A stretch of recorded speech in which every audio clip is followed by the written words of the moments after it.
જ્યારે પણ ક્રમિક બેકી પ્રાકૃતિક સંખ્યાઓનો સરવાળો કરવાનો થાય અને પ્રથમ બેકી સંખ્યાથી લઈને કોઈ પણ અન્ય સંખ્યા સુધી આપેલું હોય ત્યારે આપણે શું કરવાનું? તો કે જે છેલ્લી સંખ્યા આપેલી છે એના શું કરવાના? અડધા, એટલે કે n/2 અને પછી શું કરવાનું? n/2 વત્તા 1. એટલે કે આનો અર્થ એ થાય કે છેલ્લી સંખ્યાના અડધા કરો અને એના પછી જે સંખ્યા આવતી હોય બંનેનો શું કરવાનો? આપણે ગુણાકાર.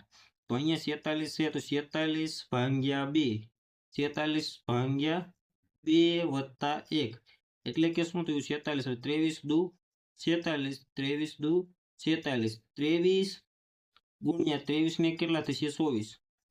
આનો અર્થ એવો થયો કે જે છેલ્લી સંખ્યા આપેલી છે એના અડધા કરો અને એના પછી જે સંખ્યા આવે છે એ બંનેનો આપણે શું કરવાનો છે? ગુણાકાર. અને જો પ્રથમ એકી સંખ્યા આપેલી હોય અથવા તો 1 + 3 + આપેલું હોય ત્યારે શું કરવાનું? તો +1 કરી અને 2 વડે ભાગાકાર કરવાનો અને એનો શું કરવાનો?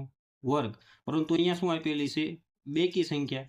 તો જે છેલ્લી સંખ્યા છે એને ભાગ્યા કેટલા કરવાના? 2. અને એના પછી કઈ સંખ્યા આવે છે? 23 મળ્યા તો 23 પછી કઈ સંખ્યા આવે? 24.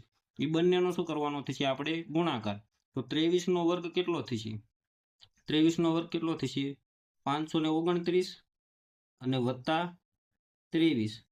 2 વધે આવી 1, 5 અને 5, એટલે કે 552. તો અહીંયા આપણો રાઈટ આન્સર શું થશે? 552.